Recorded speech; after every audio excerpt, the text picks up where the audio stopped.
Em 8 de junho de 1940, o HMS Glorious, um dos maiores e mais velozes porta-aviões da Grã-Bretanha, juntamente com seus acompanhantes Ardent e Acasta, destacaram-se da frota do vice-almirante Lionel Wells e partiram em direção à Inglaterra.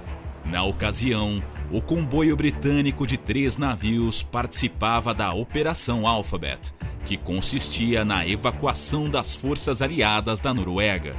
Inicialmente, o áspero e sombrio Oceano Ártico foi uma mudança drástica para os 1.200 homens lotados no interior de aço do HMS Glorious. Felizmente, eles foram liderados pelo capitão Guy de Willie Hughes, que chegou a ser considerado um favorito de Winston Churchill. No final do dia, a Marinha Real sofrera uma de suas mais devastadoras derrotas de toda a guerra. A história oficial gerou polêmica até mesmo durante a guerra. Por que um navio tão importante foi deixado tão desprotegido?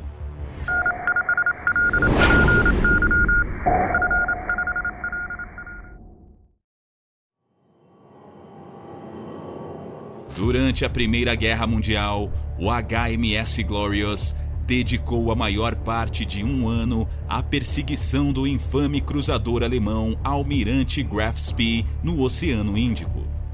Naquela época, a guerra naval estava em evolução, com a introdução de novas tecnologias como os U-Boats, um novo tipo de submarino que abalou profundamente a Marinha Real e o potencial da Força Aérea dos porta-aviões. Diante dessas mudanças estratégicas, na década de 1920, a embarcação britânica foi escolhida para uma extensa reconstrução. Após quase 6 anos de transformações, que incluíram a remoção da torre traseira do navio e a conversão do espaço no convés em uma plataforma de voo, emergiu do estaleiro como um novo porta-aviões. Com uma plataforma de voo que não se estendia até a proa, o Glorious mantinha a aparência clássica de um cruzador de batalha, o que já havia caracterizado um dos navios mais icônicos da história. O armamento a bordo incluía 24 canhões e 2 tubos de torpedo. Além disso, tinha um deslocamento de cerca de 22.700 toneladas e um comprimento de aproximadamente 239 metros. Uma vez convertido, ele desempenharia um papel crucial nos estágios iniciais da Segunda Guerra Mundial. A invasão alemã da Noruega em abril de 1940 representou um movimento estratégico da Alemanha para assegurar o controle de portos cruciais, recursos naturais e o acesso ao Atlântico Norte, com destaque para o potencial bloqueio do Reino Unido. Enquanto as forças alemãs avançavam rapidamente para capturar as principais cidades norueguesas e pontos estratégicos, os britânicos e seus aliados responderam com uma série de operações navais e terrestres. Em 24 de abril de 1940, o HMS Glorious, acompanhado pelo porta-aviões Ark Royal e suas escoltas, chegou às águas ao largo da costa da Noruega. As adversidades do clima severo e a ameaça das forças alemãs dificultaram as operações. Entre abril e junho, o navio e sua tripulação realizaram 5 viagens de ida e volta entre a Noruega e Scapa Flow, fornecendo cobertura aérea, transporte de aeronaves e apoio geral às forças britânicas. Devido a preocupações com combustível, o comando da Marinha manteve-o na zona de batalha por períodos curtos, geralmente durando apenas alguns dias. À medida que a situação na Noruega se tornava mais favorável aos alemães, todas as forças britânicas receberam ordens para se retirar. A evacuação da Noruega começou no norte na noite de 4 de junho, como parte da Operação Alphabet, com o Glorious chegando à costa 2 dias depois para fornecer suporte. A transportadora convertida desempenhou um papel crucial no transporte de aeronaves, tropas e suprimentos para ajudar a resistência norueguesa contra a invasão. Em 8 de junho de 1940, o navio partiu para a Inglaterra com apenas 2 contratorpedeiros, HMS Acasta e HMS Ardent, em vez do habitual mínimo de 4 contratorpedeiros. Sua última missão antes da retirada foi evacuar 10 biplanos Gloucester Gladiator do Esquadrão 263 da RAF.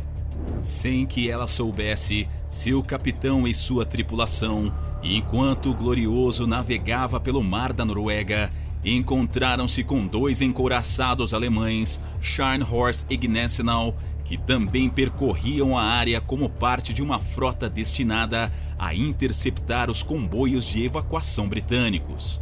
Às 15 horas e 45 minutos, os couraçados alemães avistaram o Glorious e seus acompanhantes quando perceberam fumaça no horizonte. Os 2 couraçados definiram um curso diretamente para os desavisados britânicos. O capitão de Oily Hughes ordenou que o HMS Ardent se aproximasse. Mas quando o Ardent tentou identificar os navios desconhecidos, foi recebido com uma salva de tiros das armas de batalha alemãs. Às 16h20, enquanto tentava escapar dos navios alemães, o Glorious lançou 5 de seus aviões Swordfish. Enquanto lutava para ganhar velocidade, um tripulante fez um relatório de rádio informando que estavam sendo atacados por embarcações inimigas. A cerca de 32 quilômetros de distância, a mensagem foi recebida pelo cruzador HMS Devonshire, que estava em uma missão secreta transportando a família real norueguesa em direção à segurança. Devido à operação de rádio silencioso, utilizada para evitar que o inimigo intercepte ou rastreie as transmissões, o capitão a bordo não teve escolha senão ignorar o pedido de ajuda. A uma distância de apenas 23 quilômetros, o Glorious foi atacado pelos canhões de longo alcance dos navios alemães, com o terceiro atingindo a cabine de comando, explodindo 2 aeronaves que estavam sendo preparadas para o armamento e iniciando um grande incêndio. O estrago causado por esses projéteis representou um dos tiros navais mais longos da história. À medida que estilhaços da explosão perfuravam o invólucro da caldeira e a fumaça enchia as entradas de ar, o navio diminuiu a velocidade devido a uma perda de pressão de vapor. Em meio ao caos, o destroyer Ardent se colocou à frente do Glorious enquanto disparava contra os navios alemães. Esse movimento criou uma grande cortina de fumaça, bloqueando a visão do Scharnhorst e do Gneisenau. Continuando a disparar, o Ardent então acelerou através da cortina de fumaça e atingiu um dos navios. Depois disso, lançou seus torpedos, forçando os 2 navios alemães a mudar de rumo. Pouco antes das 17 horas, uma salva atingiu em cheio o centro da ponte do navio britânico, acabando com a vida de muitos oficiais de comando, incluindo o capitão de Oily Hughes, e interrompendo o sistema de comunicações. As escoltas continuaram a proteger seu suporte cada vez menor com uma cortina de fumaça. Mas após 20 minutos, os alemães iniciaram uma chuva final de projéteis sobre a transportadora, atingindo-a no compartimento do motor. Ainda perdendo velocidade, o HMS Glorious começou a inclinar-se. Exatamente 1 hora depois de avistar a dupla da Kriegsmarine, o Ardent afundou. No convés do Scharnhorst, alguns marinheiros filmaram o ataque. As imagens retratam uma cascata de água caindo nos primeiros momentos da batalha, seguida pela defesa frenética dos destroyers como guardiões incansáveis. O Glorious se mostra ferido e combalido, inclinando-se perigosamente, envolto em fumaça e chamas, até que ele se fundiu com as profundezas oceânicas, tornando-se parte do mar para sempre. Como um pequeno Davi enfrentando Golias, o Acasta avançou contra os colossais couraçados, lançando seus torpedos com precisão mortal. Um deles encontrou seu alvo, perfurando o casco do Scharnhorst. O Acasta persistiu na batalha desigual, desafiando os gigantes, até que, em um último suspiro de bravura, também mergulhou nas profundezas.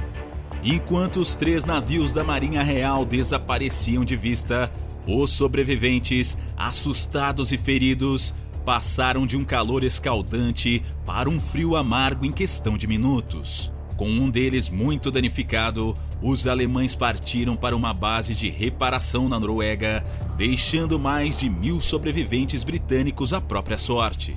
Os britânicos só receberam informações sobre o naufrágio quando os alemães os anunciaram no rádio.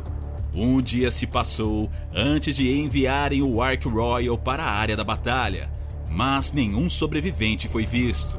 Quando navios noruegueses finalmente os encontraram, quase 3 dias depois, apenas 40 homens permaneciam vivos. O número de mortos do naufrágio em 8 de junho de 1940 resultou em 1.519 vítimas, superando qualquer outro grande desastre naval britânico da guerra. A controvérsia começou quase imediatamente, com muitos exigindo saber como e por que tal desastre poderia ter ocorrido e a quem atribuir a culpa. Alguns acreditavam que os 3 navios foram sacrificados para proteger o HMS Devonshire e, por fim, a família real norueguesa. Em 1980, o historiador oficial da Marinha, Capitão Stephen Hoskill, reabriu a polêmica sobre o incidente anos depois em um artigo publicado no Sunday Times.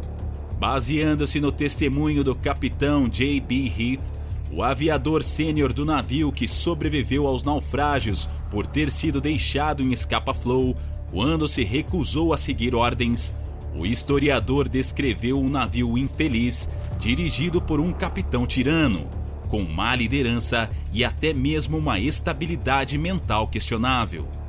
J.B. Heath, entrevistado anos depois, afirmou que o capitão de Oily Hughes tinha um total desconhecimento dos assuntos aéreos. Um artigo histórico também confere que o Glorious foi mandado de volta para casa sem proteção, não estando pronto para lutar, tendo em vista que seu capitão estava mais interessado em punir um ex-oficial do que em preparar o navio. Em 2019, Ben Barker, neto de um comandante do Ardent, sugeriu que o navio foi despachado mais cedo para participar de outra operação secreta. Nesse plano, a Grã-Bretanha queria colocar dispositivos explosivos nos portos de países neutros como a Suécia, para evitar que os alemães exportassem ferro. Por razões de segurança e sensibilidade política, os arquivos pertinentes ao naufrágio foram resguardados e mantidos em confidencialidade por um período de 100 anos. Essa medida implica que os detalhes sobre o incidente, como relatórios oficiais, documentos e investigações, permanecerão indisponíveis ao público até que transcorram 100 anos desde o ocorrido. Se gostou desse conteúdo, não se esqueça de curtir e se inscrever em nosso canal. Deixe seus comentários abaixo e ative o sino de notificação para ficar por dentro do nosso conteúdo mais recente. Até a próxima!